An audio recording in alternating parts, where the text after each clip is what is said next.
अस्सलामुअलैकुम स्टूडेंट्स, आज हम स्टार्ट करेंगे क्वाड्रेटिक इक्वेशन और ये हमारा जो है लेक्चर नंबर 5 होगा।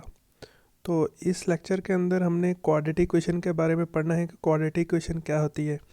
जिस तरह हमने पीछे पढ़ा था कि लीनियर इक्वेशन, तो लीनियर इक्वेशन के बारे में हमने उसको डेफिनेशंस पढ़ी थी और उसको सॉल्व करने का तरीक़ाकार पढ़ा था। तो यहाँ पर आती है क्वाड्रेटिक इक्वेशन। तो क्वाड्रेटिक इक्वेशन और लीनियर इक्वेशन में फ़र्क क्या होता है? क्वाड्रेटिक इक्वेशन जो होती है, इसको क्वाड्रेटिक्स या क्वाड्रेटिक इक्वेशन को डिफाइन कैसे करते हैं कि a polynomial equation which has a second degree. वहाँ पर हमने कहा था कि फर्स्ट डिग्री होती है और यहाँ पर क्या है, सेकंड डिग्री। अच्छा, अब सेकंड डिग्री का मतलब क्या है कि ऐसी इक्वेशन जिसकी हाईएस्ट पावर वेरिएबल की जो ज़्यादा से ज़्यादा पावर है वो क्या हो, 2 हो, तो उसको हम क्या कहते हैं, क्वाड्रेटिक इक्वेशन। मतलब वेरिएबल जो इसके अंदर इन्वॉल्व है उसकी हाईएस्ट सबसे बड़ी से बड़ी पावर कितनी होनी चाहिए, 2, उससे ज़्यादा ना हो। ठीक है, तो उसको हम क्या कहते हैं, क्वाड्रेटिक इक्वेशन। तो यहाँ पर जो हमारे पास लीनियर थी उसकी डिग्री 1 रखते थे, यहाँ पर क्या आ गई है, क्वाड्रेटिक, तो इसकी डिग्री क्या हो गई, 2। और ये जो फॉर्म लिखी हुई है ax² + bx + c = 0, इसके अंदर इसको हम क्या कहते हैं कि यह स्टैंडर्ड फॉर्म है हमारे पास क्वाड्रेटिक इक्वेशन की। और यहाँ पर जो x और ये वाला जो मौजूद है, x ही मौजूद है यहाँ पर वेरिएबल, तो इसको हम कहते हैं कि वेरिएबल है। ठीक है, ये वाला जो अननोन वैल्यू है, और ए बी सी डी जो है ये न्यूमेरिकल वैल्यू है, मतलब 1 2 3 4 इनमें से कुछ भी हो सकता है यहाँ पर, तो इसको हम क्या कहते हैं, न्यूमेरिकल कोफिशिएंट्स। और जब ये कंडीशन आप लिखेंगे ax² + bx + c, तो ये जो हमारे पास a जो है ये 0 के इक्वल नहीं होना चाहिए। देखें, अगर 0 हुआ a तो x² के साथ मल्टीप्लाई होगा तो ये किस में बदल जाएगी, ये सारा वेक्टर ख़त्म हो जाएगा और हमारे पास सिर्फ क्या बचेगा, px + c। और ये जो bx + c है इसकी हाईएस्ट पावर क्या है, x की 1, तो ये किस में बदल जाएगी, लीनियर में बदल जाएगी। इस वजह से जब भी आप डेफिनेशन लिखेंगे, ये क्वाड्रेटिक इक्वेशन लिखेंगे, तो साथ आप लिखेंगे कि a जो है वो 0 के इक्वल नहीं होना चाहिए, कि मतलब x² वाली टर्म का जो कोफिशिएंट है वो 0 के इक्वल नहीं होना चाहिए। अगर ये 0 हुआ तो क्वाड्रेटिक इक्वेशन किस में बदल जाती है, लीनियर इक्वेशन में बदल जाती है। तो यही बात उसने लिखी हुई है कि 0 के इक्वल नहीं होना चाहिए, कि अगर ये 0 के होगा तो ये लीनियर इक्वेशन के अंदर जो है वो चेंज हो जाएगी, क्वाड्रेटिक इक्वेशन। तो उसके बाद आगे उसने ये बताया हुआ है कि ए बी सी जो है ये हमारे पास क्या कहलाते हैं, क्वाड्रेटिक इक्वेशन कहलाते हैं। और उसके बारे में the solution of the quadratic values as of the unknown variable x. मतलब जब हम सोल्यूशन फाइंड करते हैं क्वाड्रेटिक इक्वेशन का, तो हमने असल में क्या फाइंड करना होता है, जो वेरिएबल इसके अंदर इन्वॉल्व होता है एक्स, उसकी वैल्यू फाइंड करनी होती है। और ये सेटिस्फाई करता है किसको, इक्वेशन को। मतलब ये है कि जब इक्वेशन के अंदर पुट करते हैं तो दोनों साइडों का आंसर जो है वो बराबर आता है। और these solution are called roots or zeros. तो ये जो इसका एक्स का कोई आंसर आएगा, जब आप इसको सॉल्व करेंगे तो उस आंसर्स को 2 आंसर आते हैं, ये बात ध्यान में रखेगा। और उसके रूट्स उसको कहते हैं, या फिर उसको क्या कहते हैं, zero of the quadratic equations. तो जब इसको कहता है कि इसको जब हम पुट करते हैं तो लेफ़्ट हैंड साइड आंसर और राइट हैंड साइड आंसर जो है वो हमेशा क्या आता है, इक्वल आता है। दो इक्वेशन के 2 ही साइडें होती हैं, एक लेफ़्ट और राइट, तो दोनों का आंसर हमेशा क्या रहता है, बराबर, जब हम रूट फाइंड करने के बाद उसको इक्वेशन के अंदर पुट करते हैं। उसके बाद क्वाड्रेटिक इक्वेशन की डेफिनेशन को मज़ीद एक और तरीके से डिफ़ाइन किया गया है, सेम टू सेम वही है लिखी हुई कि x² + bx + c = 0 है। और यही उसने कोफिशिएंट्स बताए हुए हैं। उसके हाईएस्ट पावर क्या होनी चाहिए, 2 होनी चाहिए। और एक में डायग्राम की फॉर्म में उसने लिखा हुआ है चार्ट के ऊपर, कि चार्ट के ऊपर भी यही उसने बात लिखी हुई है कि क्वाड्रेटिक इक्वेशन जो है वो हमारे पास can be written as in the standard form. तो ये इसकी क्या है, स्टैंडर्ड फॉर्म। तो ये देखें, उसने ये लिखा हुआ है कि ए बी सी क्या है, रियल नंबर्स हैं, और ए जो है ये कांस्टेंट। अब यहाँ पर उसने जब डेफिनेशन लिखी तो ये हम इसको ये भी कह सकते हैं कि सेकंड डिग्री इक्वेशन को, कि जो क्वाड्रेटिक इक्वेशन है इसको क्या कहते हैं, सेकंड डिग्री पॉलिनोमियल। क्योंकि पॉलिनोमियल जो होता है उसकी पावर क्या होती है, पॉजिटिव नंबर होती है, और जो कोफिशिएंट्स होते हैं वो रियल नंबर होते हैं। तो यहाँ पर भी पावर तो पॉजिटिव नंबर है, और ए बी सी क्या है, हमारे पास क्या है, कॉन्स्टेंट्स हैं, और ये रियल नंबर्स हैं। इस वजह से इसको हम क्या कहते हैं, सेकंड डिग्री पॉलिनोमियल या क्वाड्रेटिक इक्वेशन। तो यहाँ पर देखें, ये साथ लिखा हुआ है कि a ≠ 0। अगर a 0 का इक्वल हुआ तो ये किस में बदलती है, लीनियर में। तो आगे चलते हैं, यही सारी कुछ आगे उसने लिखा हुआ था। तो उसके बाद हम चलते हैं कि प्योर क्वाड्रेटिक इक्वेशन के ऊपर। प्योर क्वाड्रेटिक इक्वेशन कौन सी होती है, कि क्वाड्रेटिक इक्वेशन ही होती है, लेकिन यहाँ पर एक कंडीशन लगी होती है कि ये जो बी एक्स वाली टर्म है, देखें इसमें बी एक्स वाली कंडीशन है ही नहीं, एक स्क्वायर है और सी है। तो जब बी एक्स ज़ीरो के इक्वल हो जाए बी वाली टर्म, तो उसको इस तरह की जो इक्वेशन बनेगी इसको हम क्या कहते हैं, प्योर क्वाड्रेटिक इक्वेशन। ठीक है, तो समझ लें कि इसमें b की जो वैल्यू है वो क्या होती है, वो ज़ीरो के इक्वल होती है। तो ये इक्वेशन जो है इसको हम क्या कहते हैं, क्वाड्रेटिक इक्वेशन। क्वाड्रेटिक इक्वेशन लेकिन किस फॉर्म में, प्योर क्वाड्रेटिक फॉर्म में। ठीक है, तो ये प्योर क्वाड्रेटिक इक्वेशन है और वो जो है वो स्टैंडर्ड क्वाड्रेटिक इक्वेशन थी। तो उसके बाद आगे चलते हैं। इसको हल करने के लिए जो हमें ज़रूरत पड़ती है, ठीक है ना, वो एक फार्मूला है यहाँ पर, इसको क्या कहते हैं, क्वाड्रेटिक फार्मूला। ये आगे जाकर भी हम पढ़ेंगे। मतलब ये है कि क्वाड्रेटिक इक्वेशन को हल करने के लिए एक फार्मूले की ज़रूरत होती है। ठीक है, इसके अलावा और भी मेथड्स हैं, लेकिन यहाँ पर उसने लिखा हुआ है कि क्वाड्रेटिक फार्मूला किसका इक्वल होता है, X is equal to minus B positive negative B square minus 4ac over 2a। ये ए बी सी यहाँ से लेंगे, ए बी ए और सी ए, किसी भी क्वाड्रेटिक इक्वेशन के से जो ए बी सी की वैल्यू फाइंड निकालेंगे और इस फार्मूले के अंदर पुट कर देंगे, आपके पास इसका आंसर आ जाएगा। इसके बाद आगे चलते हैं। सबसे पहले यहाँ पर आता है क्वाड्रेटिक इक्वेशन की जो सबसे पहले प्रॉपर्टी है वो है डिस्क्रिमिनेंट। तो बी स्क्वायर माइनस 4ac जो है ना, ये क्वाड्रेटिक इक्वेशन का, इसको कहते हैं डिस्क्रिमिनेंट। ठीक है, ये हमें बताता है कि जो क्वाड्रेटिक इक्वेशन के जो आंसर आएंगे वो किस किस्म के आंसर होंगे। वो आंसर जो है वो हमारे पास रियल होंगे, ठीक है, या आपके पास इमेजिनरी होंगे, किस फॉर्म में होंगे। तो ये जो कंडीशन है ना, ये बी स्क्वायर माइनस 4ac, इसको हम क्या कहते हैं, डिस्क्रिमिनेंट कहते हैं। ठीक है, ये बी स्क्वायर माइनस 4ac असल में कहाँ से आता है, ये जो हमारे पास देखें, ये जो क्वाड्रेटिक फार्मूला था इसके अंदर ये बी स्क्वायर माइनस 4ac ये वाली टर्म जो है इसको हम बोलते हैं डिस्क्रिमिनेंट। ये इतनी टर्म जो है ये हमें बताती है कि रूट्स किस तरह का होगा। और ये ए बी सी कहाँ से आया, ये क्वाड्रेटिक इक्वेशन से। ए ये है, बी ये है और सी ये है। तो ए बी सी की कोई भी वैल्यू होगी वो आप इस फार्मूले के अंदर पुट कर देंगे तो आपको डिस्क्रिमिनेंट जो है वो मिल जाएगा। तो ये हमें बताता क्या है, nature of the roots. Nature of the roots मतलब है कि क्वाड्रेटिक इक्वेशन के जो आंसर आते हैं वो किस किस्म के होते हैं, रियल होते हैं कि नहीं रियल है, ठीक है, या पॉजिटिव है नेगेटिव है, मतलब किस तरह के आंसर होंगे वो हमें ये फार्मूला जो है वो डिस्क्रिमिनेंट बताता है। तो नेचर के लिए सबसे पहला जो है वो नेचर ये है कि अगर बी स्क्वायर माइनस 4ac का आंसर ज़ीरो के इक्वल आ गया, ठीक है, तो रूट्स जो हैं वो हमारे पास कैसे होंगे, उसको हम क्या कहेंगे, द रूट्स आर इक्वल। अच्छा, ये इक्वल क्या मतलब क्या है कि देखें क्वाड्रेटिक इक्वेशन के पावर है 2, तो इसके आंसर भी क्या होंगे, 2 ही होंगे। अगर ये आंसर ज़ीरो के इक्वल आ गया इस टर्म का, तो जो दोनों आंसर हैं वो क्या होंगे, इक्वल होंगे। और वो किसके इक्वल होगा, अल्फ़ा और बीटा। पहला रूट अल्फ़ा होता है, दूसरे को क्या कहते हैं, बीटा कह देते हैं। मतलब जो दो आंसर आएंगे और वो किसके इक्वल होंगे, माइनस बी ओवर 2a के इक्वल होंगे। उसके बाद अगर डिस्क्रिमिनेंट का आंसर जो है, डिस्क्रिमिनेंट आंसर आता है लेस देन ज़ीरो, मतलब B square minus 4ac less than zero, मतलब नेगेटिव में टर्म आती है, तो क्वाड्रेटिक इक्वेशन का आंसर किस में होगा, इमेजिनरी में होगा। इमेजिनरी में मतलब ये है कि अयोटा वाली टर्म उसके साथ आ रही होगी, ठीक है, कम्प्लेक्स नंबर में चला जाएगा। उसके बाद अगर डिस्क्रिमिनेंट का आंसर जो है वो आता है ग्रेटर देन ज़ीरो, तो क्वाड्रेटिक इक्वेशन का जो आंसर है वो क्या होगा, रियल रूट्स होंगे। उसको हम क्या कहेंगे, रियल रूट्स कहा जाएगा। उसके बाद अगर डिस्क्रिमिनेंट का आंसर जो है वो ग्रेटर देन ज़ीरो है और वो परफेक्ट स्क्वायर भी है, यहाँ पर ग्रेटर देन ज़ीरो था तो हमने कहा था रियल रूट्स हैं, और यहाँ पर ग्रेटर देन ज़ीरो होने के साथ साथ क्या है, परफेक्ट स्क्वायर। यहाँ पर मिसाल के तौर पर यहाँ पर 8 बनता, तो 8 का तो स्क्वायर तो नहीं बनता किसी टर्म का, लेकिन यहाँ पर परफेक्ट स्क्वायर होने का मतलब ये है कि अगर 49 आता तो 49 को हम क्या लिख सकते हैं, 7 का स्क्वायर। तो इस वजह से इसको हम फिर क्या कहते हैं, रैशनल रूट्स। अगर ग्रेटर देन ज़ीरो हो तो रियल है, अगर वो परफेक्ट स्क्वायर भी है साथ साथ तो फिर हमको क्या कहेंगे, रैशनल।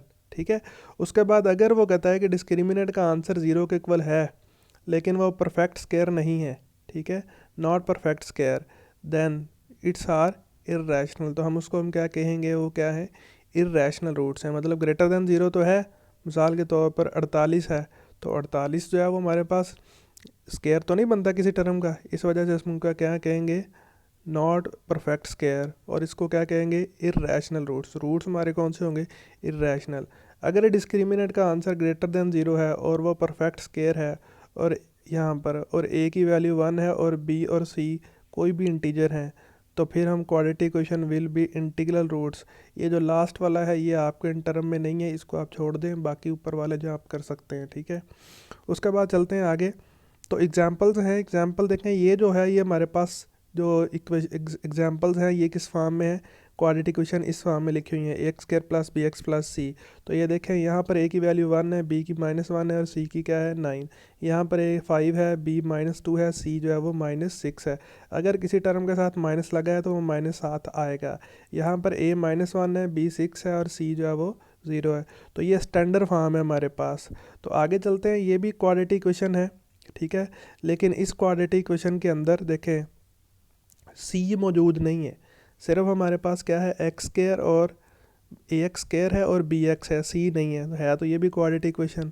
तो क्वाड्रेटिक इक्वेशन जो है वो सी की गैर मौजूदगी में भी क्वाड्रेटिक ही रहती है। तो ये देखें सारी जो है वो क्वाड्रेटिक इक्वेशन है। यहाँ पे हमारे पास ए की वैल्यू है और बी की है, सी नहीं है तो सी 0 होगा। ये ए है, ये हमारे पास क्या है बी है, ये ए है, ये बी है। तो ये -a जो है वो हमारे पास -12 है और बी जो है वो 13 है। इसी तरह आगे चलते जाएँ तो ये जो ये क्वाड्रेटिक इक्वेशन ये भी हैं क्वाड्रेटिक इक्वेशन, लेकिन ये हैं किस फॉर्म में, फैक्टर्ड फॉर्म में। फैक्टर फॉर्म में मतलब ये है कि जब आप इन दोनों को मल्टीप्लाई करते हैं तो ये हमें हासिल होता है। तो ये क्वाड्रेटिक इक्वेशन है। तो ये जितने भी हैं इक्वेशन है ये भी क्वाड्रेटिक है, लेकिन ये किस फॉर्म में है, फैक्टर फॉर्म में है, ठीक है। उसके बाद आगे चलते हैं तो ये हमारे पास क्वाड्रेटिक इक्वेशन है, लेकिन यहाँ पर हमारे पास बी वाली टर्म मौजूद नहीं है, मतलब बी एक्स की गैर मौजूदगी में, और इसको हम क्या कहते थे, प्योर फॉर्म हमने कहा था। तो ये देखें ए है और ये सी है, ये ए है, ये क्या है सी। एक्स वाली टर्म के साथ बी होता है, ये बात ध्यान में रखेंगे, ठीक है ना। तो यहाँ एक्स स्क्वायर वाले के साथ ए होता है, ये ए है और ये सी है, ये ए है और ये सी है, बी मौजूद ही नहीं है हमारे पास किसी भी टर्म में। तो ये एग्जांपल्स थी। आगे चलते हैं, इसको सॉल्व करने का तरीक़ाकार। सॉल्व करने के दो तरीक़ेकार हैं, एक है अलजब्रिक मेथड, एक है ग्राफिकल मेथड। तो हम पहले अलजब्रिक मेथड पढ़ेंगे, और अलजब्रिक की 3 फैक्टर हैं, मतलब 3 तरीक़ेकार हैं सॉल्यूशन में। सबसे पहला जो है अलजब्रिक मेथड के अंदर आता है फैक्टराइजेशन से। यहाँ पर फैक्टराइजेशन के लिए मेथड्स लिखे हुए हैं, मतलब स्टेप्स लिखे हुए हैं। ये स्टेप्स आप पढ़ना चाहें तो पढ़ लें, लेकिन मैं सिर्फ आपको एग्जांपल समझाता हूँ कि स्टार्ट आप किस तरह करेंगे। देखें ये हमारे पास एक क्वेश्चन दिया हुआ है क्वाड्रेटिक इक्वेशन में, आपने इसको फैक्टराइज करना है। सबसे पहले तो ये अगर 2 यहाँ पर एक्स स्क्वायर के साथ कोई टर्म है तो आप उसको इसके साथ मल्टीप्लाई करके देखेंगे कि कितना आता है। यहाँ पर देखें 2 और 6 को ज़रब देंगे तो क्या आ जाएगा 12। अब आपने ध्यान में रखना है कि इन दोनों को जो मल्टीप्लाई करने से जो टर्म आई है ना, ऐसे 2 हमारे पास डिजिट होने चाहिए जिनको मल्टीप्लाई करने से 12 आए और जमा करने से -1 है, जमा या माइनस करने से। तो देखें 4 और 3 को जब हम मल्टीप्लाई करेंगे, 4 और 3 12, लेकिन 4 में से 3 निकलेगा तो क्या आ जाएगा -x। तो हमने सबसे पहले 2 को 6 से ज़रब दे के देखा है क्या बनता है, और वो जो टर्म बनी थी वो 12 बनी थी, और 12 को हमने स्प्लिट करना था 2 हिस्सों में, कि मल्टीप्लाई करने से क्या आना चाहिए 12 और जमा करने से क्या आए -1, ठीक है। तो इस वजह से हमने 4 3 लिख लिया, और इनमें से देखें 2x कामन है, और यहाँ से क्या बच गया x, और यहाँ से बच जाएगा 2। इसी यहाँ से भी 3 कामन ले लेंगे, x -2। तो यहाँ से 2x को 3 से मिला देंगे, और x -2 2 दफ़ा है उसको 1 दफ़ा लिखेंगे, और इसको भी 0 के को लिख देंगे, और इस टर्म को भी 0 के को लिख देंगे। यहाँ से x की वैल्यू 2 आ जाएगी, और यहाँ से x की वैल्यू -3/2 आ गई। तो ये जो है 2 हमारे पास आंसर हैं, और इसको हम क्या कहते हैं, ये इसके क्या है रूट्स हैं, एक ये वाला रूट्स है और एक ये वाला। देखें इसकी डिग्री 2 थी तो रूट्स भी क्या हैं 2 ही हैं। जिसकी जितनी किसी क्वेश्चन की डिग्री हो उतने ही उसके आंसर होते हैं। आगे अगर हम चलें तो यहाँ पर भी एक क्वाड्रेटिक इक्वेशन है। तो पहले आप इसको स्टैंडर्ड फॉर्म में बदलेंगे, x को अंदर मल्टीप्लाई करेंगे, 336 को उठा के उस तरफ ले आएंगे। उसके बाद जो है वो आगे चलेंगे, एक्स स्क्वायर वैसे ही आ जाएगा, ठीक है।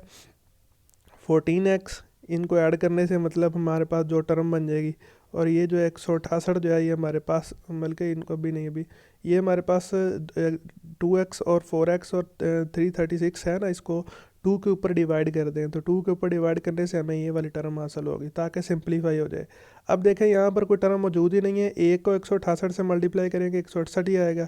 तो अब मल्टीप्लाई करने से 168 आना चाहिए, और जमा करने से क्या आना चाहिए 2 आना चाहिए। तो देखें 14 को 12 से ज़रब दें तो ये 168 आता है, ठीक है। और 14 में से 12 निकलेंगे तो क्या आ जाएगा +2 आ जाएगा।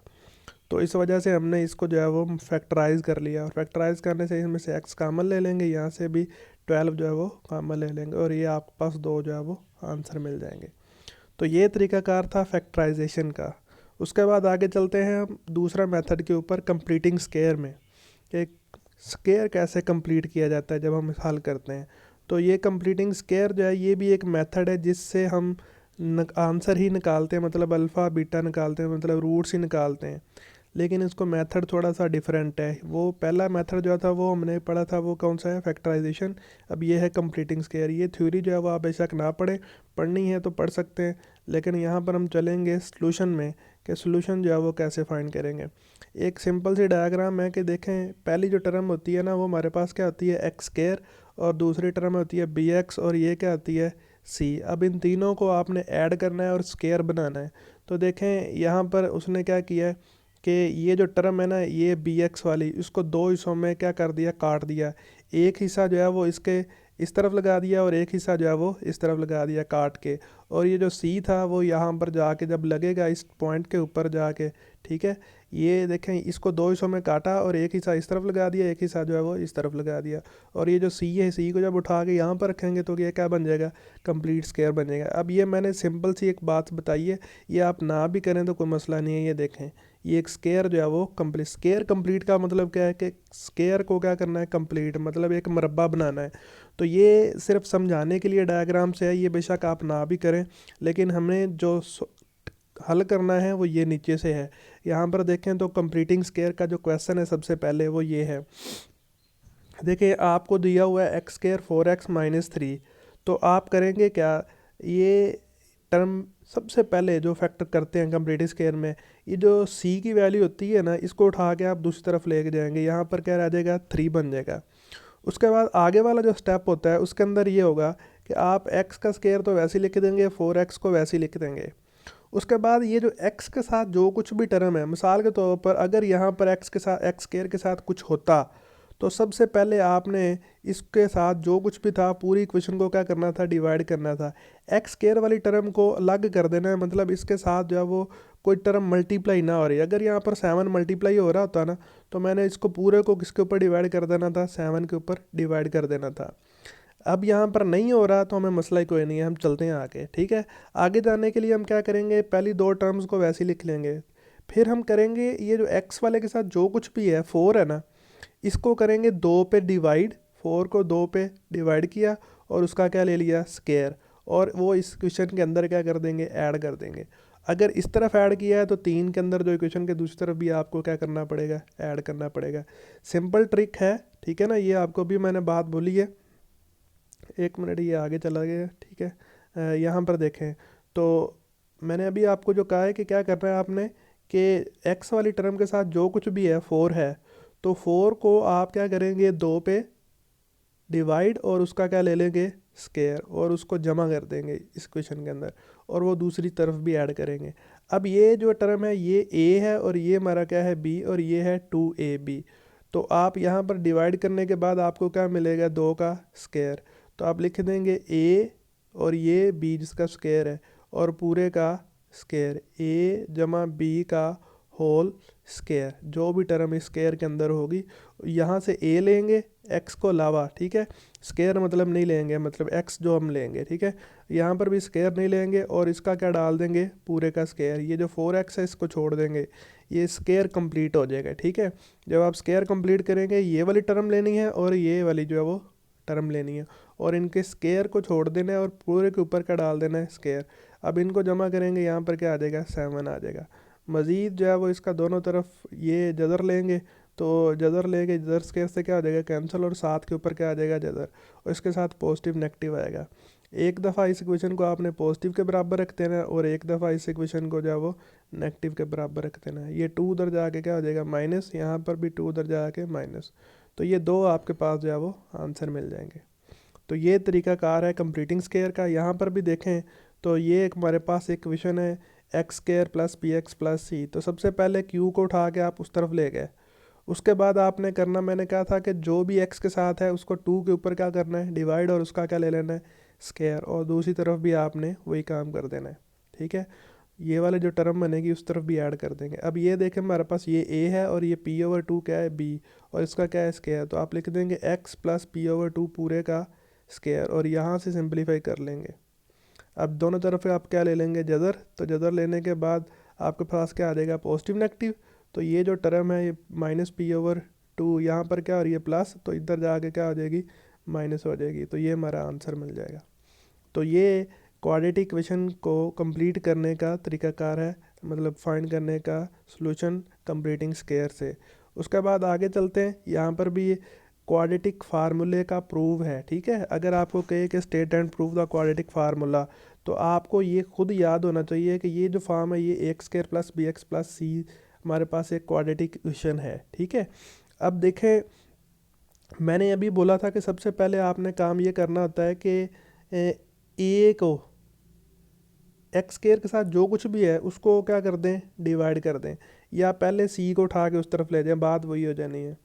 तो ए के साथ जो कुछ भी है उसको पूरी इक्वेशन के ऊपर क्या कर देंगे, डिवाइड। जब इसको डिवाइड करेंगे ए से कैंसिल हो जाएगा, यहाँ पर क्या बन जाएगा, बी ओवर ए और सी ओवर ए। तो सी ओवर ए को उठा के उस तरफ ले गया, माइनस सी ओवर। अब आपने करना क्या था, हमने कहा था कि जो भी एक्स वाले के साथ टर्म होगी उसको दो पे क्या कर देना है, डिवाइड, और उसका क्या ले लेना है, स्क्वायर। तो ये देखें बी ओवर ए था, तो इसको हमने क्या कर दिया, दो पे तकसीम, और उसका क्या ले लिया, स्क्वायर।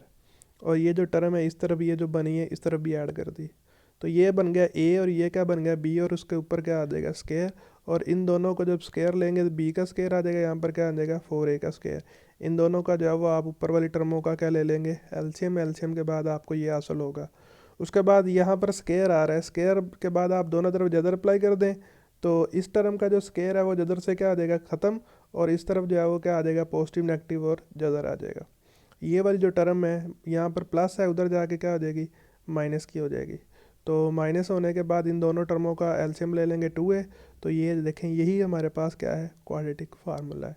तो इसका एक आंसर पॉजिटिव में लिख दिया और एक आंसर जो है वो नेगेटिव में लिख दिया। तो अगर आपको क्वाड्रेटिक फार्मूले का प्रूव आए तो आप इसको इस तरह हल करेंगे, क्वाड्रेटिक फार्मूले का प्रूफ को, ठीक है। उसके बाद आगे चलते हैं। तो हमारे पास सबसे जो आखिरी मेथड है वो है क्वाड्रेटिक फार्मूले से, ठीक है।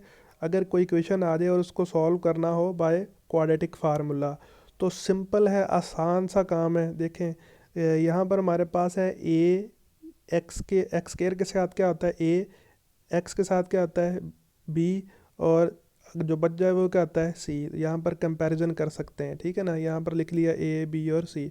अगर किसी टर्म के साथ माइनस है तो वो -7 लिखेंगे। उसके बाद ये जो फार्मूला अभी हमने प्रूव किया है उसके अंदर बी की, ए की और सी की जो है वो वैल्यू आपने जो अभी निकाली है वो यहाँ पर आप जाके पुट कर देंगे। उसके बाद इसको जो है वो सिर्फ आपने सिंप्लीफाई करना है, 4 का स्क्वायर 16 आ जाएगा, इन तीनों को मल्टीप्लाई करेंगे तो ये आप 60 बन जाएगा, इन दोनों को ऐड किया तो ये 66। इनको हल करने के बाद ये आपके पास जो है वो दो आंसर आ जाएंगे, एक पॉजिटिव का आएगा और एक जो है वो नेगेटिव का। एक दफ़ा इसको इन दोनों को जमा करके 6 पे तकसीम करना है, एक दफ़ा इन दोनों को माइनस करके 6 पे तकसीम करेंगे, तो ये दो आपके पास जो है देखें आंसर आ गए। और इन दोनों को हम क्या बोलते हैं, रूट्स बोलते हैं, ठीक है। ये आसान सा तरीकाकार है। आगे ये जो क्वेश्चन लिखे हुए हैं ये अब आप खुद हल करेंगे, ठीक है। और एक और मैं आपको करवाता हूँ। तो यहाँ पर देखें ये क्वाड्रेटिक इक्वेशन है लेकिन ये स्टैंडर्ड फॉर्म में मौजूद नहीं है, पहले आपने इसको स्टैंडर्ड फॉर्म में बदलना है, ठीक है।